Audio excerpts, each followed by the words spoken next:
प्रिय छात्रों, जीव विज्ञान में आज हम लोग पाठ 4 क्रम विकास एवं अनुकूलन के अंतर्गत टॉपिक व्यवहार एंड अनुकूलन अर्थात बिहेवियर एंड एडेप्टेशन टॉपिक पर विस्तार से चर्चा करेंगे। और आज के टॉपिक में हम लोग पढ़ेंगे विभिन्न जंतुओं और पौधों का अनुकूलन, जिसमें मुख्य रूप से आकृति मूलक अनुकूलन, शारीरवृत्तीय अनुकूलन और आचरणगत अनुकूलन, इन पर आज हम लोग विस्तार से चर्चा करेंगे। और इस पूरे टॉपिक पर आज का जो वीडियो होगा इसके 2 पार्ट होंगे। प्रथम पार्ट में हम लोग आकृति मूलक अनुकूलन और शारीरवृत्तीय अनुकूलन की चर्चा करेंगे, और इसके दूसरे पार्ट के वीडियो में होगा चिंपैंजी और मधुमक्खी के आचरण के ऊपर आज हम लोग उस पर टॉपिक पर चर्चा करेंगे। तो सबसे पहले शुरू करते हैं आज के टॉपिक के ऊपर, और सबसे पहले जानते हैं व्यवहार किसे कहते हैं। What is behaviour. जैसा कि हम जानते हैं कि किसी जीव का, चाहे वह जंतु हो, चाहे वह मनुष्य हो, चाहे वह पौधा हो, उसका अपना एक प्रतिक्रिया होता है। मतलब वातावरण के प्रति उसका अपना जो एक प्रतिक्रिया होता है, जो जंतुओं में तंत्रिका तंत्र के द्वारा नियंत्रित होता है और पौधों में हार्मोन के द्वारा नियंत्रित होता है। तो उसका जो ये प्रतिक्रिया जो होता है वातावरण के प्रति, उसका जो रिस्पॉन्स, तो उसी को हम उसका व्यवहार कहते हैं। तो अब थोड़ा परिभाषा के रूप में थोड़ा जान लेते हैं व्यवहार किसे कहते हैं। अगर एग्जाम में आता है व्हाट इज़ बिहेवियर या तो किसे कहते हैं, तो इसको हम लोग इस तरह से कह सकते हैं, यानी व्यवहार का परिभाषा हम लोग इस रूप से दे सकते हैं, किसी जीवधारी द्वारा किया गया कार्य या वातावरण प्रभाव के फलस्वरूप जीव की प्रतिक्रियाएं जो तंत्रिका तंत्र के द्वारा नियंत्रित होती है, उसे उस जीव का व्यवहार कहते हैं। और व्यवहार जंतुओं को जीवित रहने और प्रजनन करने के लिए आवश्यक है। तो यहाँ से एक चीज़ क्लियर है कि हमारा जो व्यवहार जो होता है वो हमारा तंत्रिका तंत्र के द्वारा नियंत्रित होता है। तो ये था व्यवहार किसे कहते हैं। और अब जान लेते हैं अनुकूलन किसे कहते हैं। अनुकूलन क्या है। अगर इसको एक लाइन में कहा जाए कि अनुकूलन क्या है, तो किसी जीव का किसी वातावरण के अनुरूप अपने आप को ढाल लेने को अनुकूलन कहा जाता है। हम लोग क्या करते हैं कि जिस तरह का वातावरण होता है हम उसी के अनुरूप अपना हम प्रतिक्रिया देते हैं। अगर गर्मी का वातावरण होता है तो हम गर्मी के अनुरूप उस वातावरण के प्रतिक्रिया के फलस्वरूप हम उस अनुसार कपड़े पहनते हैं, ढीला ढाला सूती का। अगर ठंडा का मौसम होता है तो उस वातावरण के अनुरूप हम अपना ऊनी वस्त्र पहनते हैं। तो इसका परिभाषा हम कैसे देंगे, तो इसका परिभाषा हम इस रूप से दे सकते हैं कि किसी सजीव का वातावरण के परिवर्तनों के अनुसार अपने में रचनात्मक, क्रियात्मक एवं व्यवहार में परिवर्तन करके अपने अस्तित्व की रक्षा करते हुए सरलतापूर्वक जीवन जीने को अनुकूलन कहते हैं। तो ये था अनुकूलन की परिभाषा। अब हम लोग नेक्स्ट आगे बढ़ जाते हैं। अभी हम लोग कैक्टस, जिसको नागफनी कहते हैं, उसमें उसका कांटे का अनुकूलन के ऊपर चर्चा करेंगे। मछली में स्विम ब्लैडर के ऊपर चर्चा करेंगे, और पक्षी में वायु थैली के ऊपर चर्चा करेंगे। और उसके बाद हम लोग सुंदरी वृक्ष में उसके सॉल्ट एडेप्टेशन यानी नमक के प्रति अनुकूलन पर चर्चा करेंगे। और ऊंट में हम लोग चर्चा करेंगे कि अत्यधिक पानी की कमी का उसको सामना करना पड़ता है, तो कैसे वो करता है, उस अनुकूलन के ऊपर चर्चा करेंगे। और साथ में उसके आरबीसी में क्या परिवर्तन हो गया है उस वातावरण को अपने अनुसार बनाए रखने के लिए, उसके ऊपर चर्चा करेंगे इस वीडियो में। और इसके नेक्स्ट पार्ट में हम लोग चर्चा करेंगे चिंपैंजी का जो समस्या समाधान का जो उसका जो व्यवहार है उसके ऊपर चर्चा करेंगे। और चर्चा करेंगे कि मधुमक्खी में संचार व्यवस्था कैसे होता है, यानी मधुमक्खी मधु संग्रह करने के लिए फूलों के पास कैसे पहुंचती है, किस तरह उनका संचार व्यवस्था है, इस विषय पर चर्चा करेंगे। तो अब शुरू करते हैं। सबसे पहले नागफनी में अनुकूलन। तो इस चित्र को ध्यान से देखो। ये जो चित्र है ये एक नागफनी का चित्र है। इस तरह के पौधा तुम लोग देखे होगे रोडों के किनारों पर या कहीं भी, तुम लोग जरूर इस पौधे को देखे होगे। और इस पौधे को ध्यान से देखो। इस पौधे को हम देख रहे हैं कि यहाँ पर एक पोर्शन है, इसके ऊपर एक छोटा सा पोर्शन है। तो ये जो पार्ट जो होता है नागफनी का, ये वास्तव में उसका तना का रूपांतरण है। ये जो पोर्शन यहाँ से यहाँ तक जो है जाकर के, ये तना का रूपांतरण है, जिसको हम लोग फाइलोक्लेट कहा जाता है। तो एक्चुअली में तना है, लेकिन ये पत्ती नहीं है। कितना लोग गलत से इसको पत्ती समझ बैठते हैं, तो इसको फाइलोक्लेट कहते हैं। हाँ, इसको बताने से पहले बता दूं कि ये नागफनी जो होता है, जिसको अंग्रेजी में कैक्टस कहा जाता है, यह मरुस्थल में यानी मरुभूमि में उगने वाला पौधा है। अतः इसके शरीर में मरुभूमि में जीवन यापन करने के लिए जो शरीर में जो परिवर्तन होना चाहिए, वो सब परिवर्तन इसके अंदर, शरीर के अंदर देखा जाता है। तो ही हम लोग को यहाँ देखना है कि मरुभूमि में जीवन यापन करने के लिए इसमें क्या क्या परिवर्तन हो गया है। तो इसका एक नंबर परिवर्तन हो गया है कि इसका जो तना था, वो तना इस तरह एक चपटा पत्ती जैसा रचना में रूपांतरित हो गया है, जिसको फाइलोक्लेट कहा जाता है। और इस फाइलोक्लेट पर हम क्या देख रहे हैं कि इस तरह कांटे देख रहे हैं। ये पूरा जो फाइलोक्लेट है, ये पूरा किससे ढका हुआ है? कांटों से भरा हुआ है। तो ये कांटे क्या है? ये कांटे जो होता है, इस कैक्टस का पत्तियां है जो कांटों में रूपांतरित हो गई है। क्यों रूपांतरित हो गई है? ताकि इस फाइलोक्लेट से जो होता है जलवाष्प नहीं निकले, यानी इस फाइलोक्लेट से वाष्पोत्सर्जन क्रिया को कम किया जा सके, ताकि यहाँ से पानी वाष्प के रूप में बाहर नहीं निकले। तो इसका हम कह सकते हैं कि कैक्टस में जो पत्तियां है वह छोटे छोटे कांटों में रूपांतरित हो जाती है, जिससे जल का क्षय यानी वाष्पोत्सर्जन बहुत ही कम हो जाता है। और दूसरा, इस कांटे का क्या काम है? कांटे पौधे की आत्मरक्षा में भी सहायता करते हैं। तो ये था नागफनी में कांटे का होना और उसका अनुकूलन। अब नेक्स्ट चर्चा करते हैं हम मछली में, मछली का स्विम ब्लैडर, जिसको हम लोग हिंदी में बतासा ही कहते हैं। तो मछली के अंदर विशेषकर हम लोग अगर रोहू मछली को अगर उसको हम लोग उसको चीर कर अंदर देखें, तो हम लोग देखते हैं कि मछली के अंदर एक लंबी वायुथैली होती है। ये जो चित्र यहाँ पर दिखाया गया है, ये मछली के अंदर एक वायुथैली का चित्र है। तो इस वायुथैली में हम क्या देख रहे हैं कि इस वायुथैली में दो चैम्बर्स हैं, एक अगला कक्ष है और एक पिछला कक्ष है।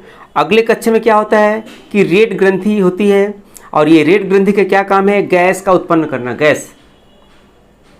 इसका काम इस गैस में उत्पन्न, यहाँ एक बल्ब होता है। और इसके पिछले कक्ष में क्या है? पिछले कक्ष में इसकी दीवार पर कुछ ग्रंथियाँ पाई जाती है, जिसको नाम है रेटी मिराबिलिस।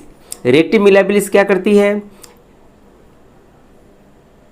जब गैस इस चैम्बर से इस चैम्बर में आ जाता है, तो इस गैसों का अवशोषण करती है। तो अब आते हैं इसका विस्तार से चर्चा। तो मछलियों की उदर गुहा में, उदर गुहा मतलब उसका जो पेट वाला जो भाग है, उसमें एक वायुथैली, जिसको स्विम ब्लैडर भी कहा जाता है, अवस्थित रहता है, जो जल एस्थेटिक अंग या हाइड्रोस्टैटिक ऑर्गन का काम करता है। अतः मछलियाँ इस वायुथैली में हवा की मात्रा को आवश्यकता अनुसार घटा के या बढ़ा करके जल की गहराई में या जल की सतह पर तैर सकती है। यानी मछली इस वायुथैली के अंदर गैस को भर के या गैस को कम करके आवश्यकता अनुसार जल के विभिन्न गहराइयों में तैर सकती है। तो इसमें गैस कौन उत्पन्न कर रहा है? इसका अगला वाला कक्ष, जब मछली को पानी की सतह पर तैरना होता है यानी पानी के ऊपर, तो मछली क्या करती है, इस ग्रंथि से इसका गैस उत्पन्न हो जाता है जो इस अगले कच्छ को भर देता है और या इसका आकार बड़ा हो जाता है। या छोटा आकार में दिख रहा है, इसका आकार बड़ा हो जाता है। तो ये मछली क्या करती है, पानी की सतह पर आ जाती है। यानी जब इसका आकार बड़ा हो जाता है तो इसका शरीर हल्का हो जाता है, तो ये पानी की सतह पर आ जाती है। लेकिन मछली को जब गहराई में जाना होता है तो क्या होता है कि ये जो गैस जो भरा रहता है, यहाँ एक बल्ब होता है, ये गैस इसमें आ जाता है। एक गैस पिछले चैम्बर में आ जाता है और पिछले चैम्बर में क्या है, रेटी मिराबिलिस नामक ग्रंथियाँ होती है जो इस गैस को अवशोषित कर लेती है। और इस गैस को अवशोषित कर लेने से क्या होता है कि इस मछली के इस वायु थैली का आकार छोटा हो जाता है। और जैसे इसका आकार छोटा हो जाता है, मछली पानी के गहराई में जाकर तैरने लगती है।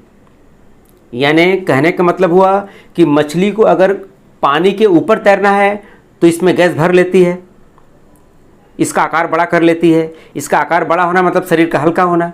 और जब मछली को गहराई के अंदर जाना हो तो इसके आकार को छोटा कर लेती है। छोटा कैसे होता है, इसके पिछले चैम्बर्स में गैस का अवशोषण करने का इसमें ग्रंथियाँ पाई जाती है, वो अवशोषण करके इसका आकार छोटा हो जाता है, तो ये पानी की गहराई में जा सकती है।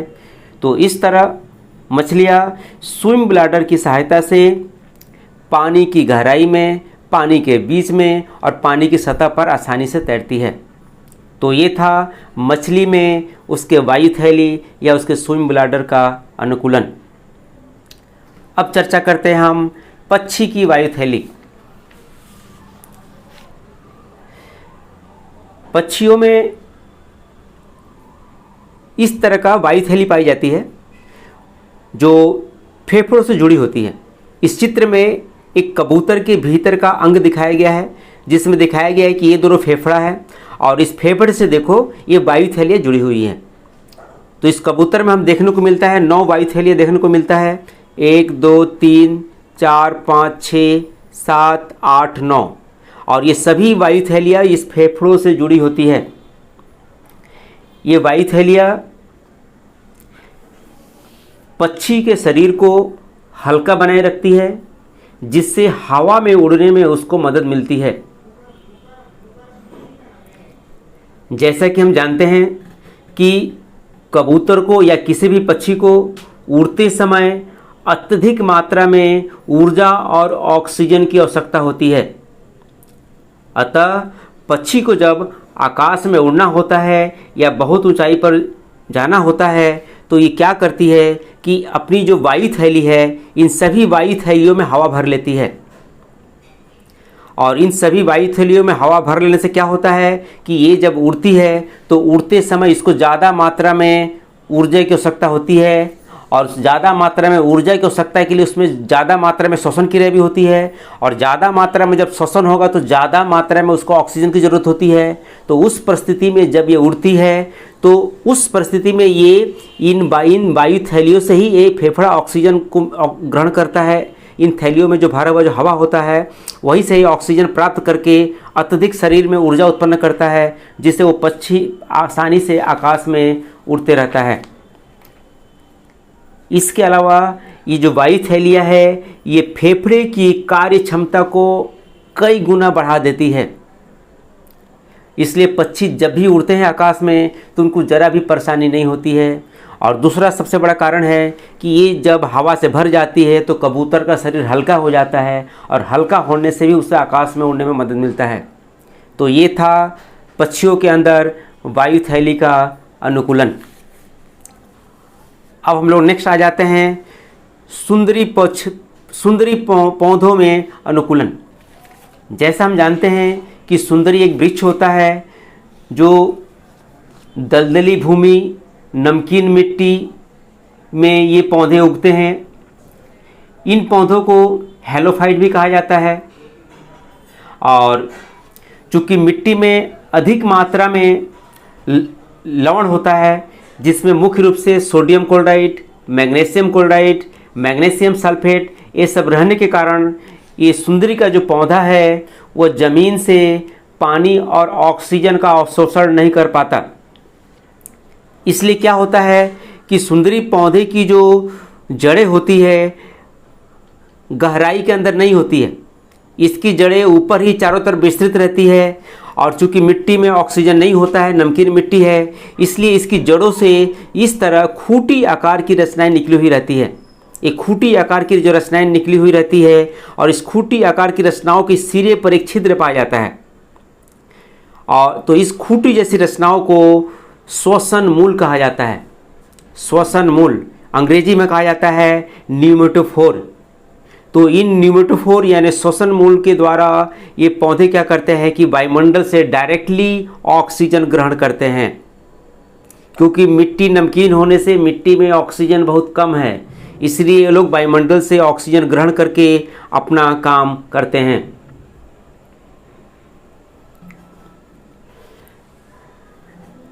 अब क्या है, चूंकि ये जो पौधे होते हैं नमकीन मिट्टी में होते हैं, उसमें सॉल्ट ज़्यादा मात्रा में होता है, इसलिए सुंदरी पौधे के तना की कोशिकाओं में वैक्यूल्स जो होता है, उस वैक्यूल्स में अतिरिक्त सॉल्ट जमा होते रहता है, और छालों के द्वारा ये उस सॉल्ट को समय समय पर बाहर त्यागते रहते हैं।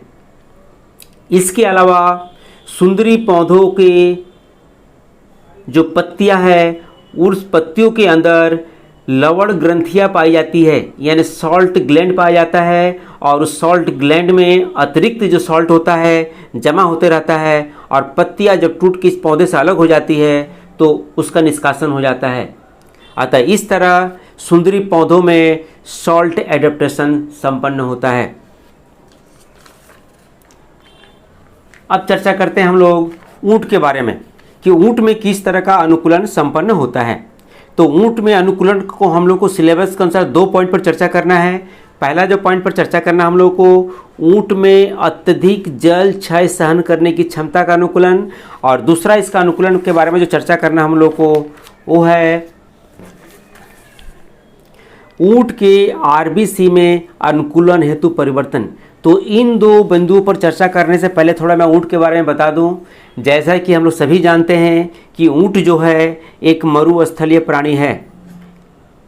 ये अधिकतर मरुस्थल यानी मरुभूमि में पाए जाने वाले एक जानवर है, जहां जल की बहुत ही कमी होती है, जहां जल का बहुत ही अभाव होता है, और साथ साथ वहां पर तीव्र गर्मी भी होता है।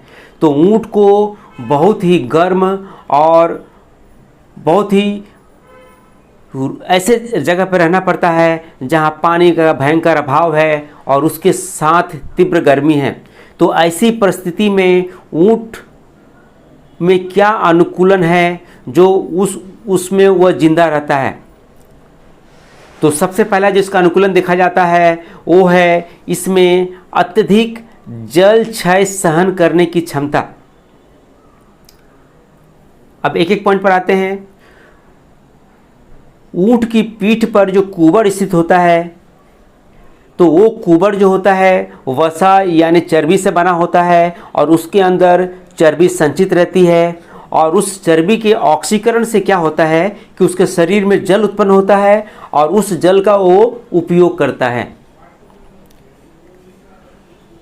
दूसरा पॉइंट है इसका अनुकूलन का कि ऊंट जो होता है एक बार में 36 लीटर तक पानी पी जाता है, और ये पानी पीने के बाद ये पानी उसके आमाशय में जाता है, और उसके आमाशय में जल संग्रह कोशिकाएं ये और किसी जंतु के आमाशय में नहीं पाया जाता है। अतः ऊंट के आमाशय के अंदर जल संग्रह कोशिकाएं होती है, अतः वो पानी उस कोशिका में जाकर स्टोर हो जाता है, और ऊंट को जब प्यास लगती है यानी जाकर उसको लंबी यात्रा पर निकलना हो तो ऊंट को पहले ही इतना पानी पिला दिया जाता है, और वो पानी उसके स्टोमक में या वाटर रिजर्वर सेल में जमा होता है, और उस रास्ते में जब जब उसको प्यास अनुभव होता है तो वहाँ से पानी उसको मिल जाता है। मतलब उसको प्यास जल्दी नहीं लगता है, क्योंकि पानी यहाँ से निकल कर उसको उस कमी को पूरा कर देता है, प्यास को पूरे करते रहता है। तीसरा सबसे बड़ा इसका अनुकूलन है कि ऊंट का जो मूत्र होता है बहुत गाढ़ा होता है, यानी वह गाढ़ा मूत्र त्याग करता है। तो इससे भी क्या होता है कि उसके शरीर से पानी जो होता है बहुत कम निकलता है, यानी पानी का उसका शरीर में संरक्षण होता है, बाहर नहीं निकलता है। इसके अलावा श्वसन के समय जब ऊंट सांस छोड़ता है तो उस सांस में जो जलवाष्प होता है वो उस नाक के अंदर का जो म्यूकस झिल्ली है वो उसको अवशोषित कर लेती है। यानी सांस छोड़ने से भी उसके सांस के द्वारा जलवाष्प बाहर नहीं निकलता है, क्योंकि पूर्ण उसका शरीर में उसका जो नाक का म्यूकस झिल्ली है वो उसको अवशोषित कर लेती है। तो इस तरह से ऊंट में जल का शरीर के अंदर ही संरक्षण हो जाता है, यानी उसका शरीर से ज़्यादा मात्रा में पानी शरीर से बाहर नहीं निकल पाता है। इसलिए ऊंट इतना गर्मी में भी जहाँ पानी का बहुत किल्लत हो उसमें अपने आप को जिंदा बनाए रखता है। अब ऊंट का दूसरा पॉइंट पर चर्चा कर लेते हैं हम लोग कि ऊंट के शरीर के अंदर जो रक्त है और रक्त के अंदर जो आरबीसी है उसमें भी इसका परिवर्तन देखा गया है। तो आरबीसी में क्या परिवर्तन देखा गया है?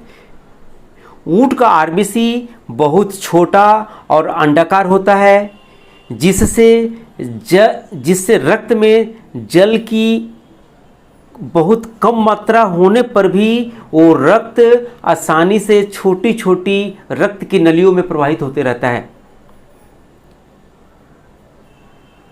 और दूसरा इसका सबसे बड़ा और लक्षण क्या है कि ऊंट का जो आरबीसी है वो अपने नॉर्मल आकार से 240% तक फैल सकता है।